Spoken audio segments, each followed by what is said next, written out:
નમસ્કાર મિત્રો, ગુજરાત પંચાયત સેવા પસંદગી મંડળ દ્વારા લેવાયેલી વર્ક અસિસ્ટન્ટ પરીક્ષા માટેના મહત્વના સમાચાર છે. મંડળ દ્વારા હવે ડોક્યુમેન્ટ વેરિફિકેશનની પ્રક્રિયા જાહેર કરવામાં આવી છે. જો તમે પ્રોવિઝનલ મેરિટ લિસ્ટમાં છો તો આ વિડિયો તમારા માટે ખૂબ જ મહત્વનો છે. સૌથી પહેલાં એક વાત ખાસ ધ્યાન રાખજો. તમારે તમને ફાળવેલા સમય અને તારીખે અચૂક હાજર રહેવાનું રહેશે. જો તમે તે સમયે ગેરહાજર રહેશો તો તમારી ઉમેદવારી કાયમીપણે રદ થયેલી ગણાશે, જેની ખાસ નોંધ લેશો. હવે જાણીએ કે તમારે કયા ડોક્યુમેન્ટ્સ સાથે રાખવાના છે. તમારે તમારા ઓરિજિનલ સર્ટિફિકેટ્સ અને તેના સ્વપ્રમાણિત નકલોનો એક સેટ સાથે રાખવાનો રહેશે. સૌપ્રથમ ઓનલાઈન અરજીની પ્રિન્ટ અને સાથે આપેલા એટેસ્ટેશન ફોર્મ તથા શૈક્ષણિક લાયકાતનું પત્રક.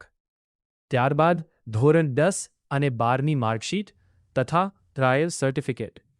વયના પુરાવા તરીકે સ્કૂલ લિવિંગ સર્ટિફિકેટ, જન્મનું પ્રમાણપત્ર અથવા SSC ક્રેડિટ સર્ટિફિકેટ.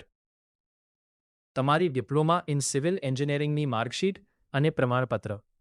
સાથે જ કોમ્પ્યુટર નોલેજનું પ્રમાણપત્ર અને તમારી કેટેગરી મુજબ જાતિનું પ્રમાણપત્ર અથવા EWS સર્ટિફિકેટ. જો લાગુ પડતું હોય તો દિવ્યાંગતા, માજી સૈનિક કે વિધવા અંગેના પ્રમાણપત્રો પણ તૈયાર રાખવા. અંતે તમારું ઓળખપત્ર જેમ કે આધાર કાર્ડ અને પાસપોર્ટ સાઇઝના 2 ફોટા. ડોક્યુમેન્ટ વેરિફિકેશનનું સ્થાન છે ચોથો માળ, સી વિંગ, બ્લોક નંબર 12, કર્મયોગી ભવન, સેક્ટર 10A, ગાંધીનગર. તમારો મેરિટ ક્રમ અને સમય મંડળની વેબસાઇટ પર જોઈ લેવો.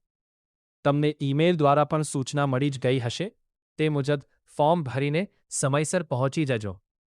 વધુ માહિતી માટે સત્તાવાર વેબસાઇટ www.gpssb.gujarat.gov.in. નમસ્કાર મિત્રો,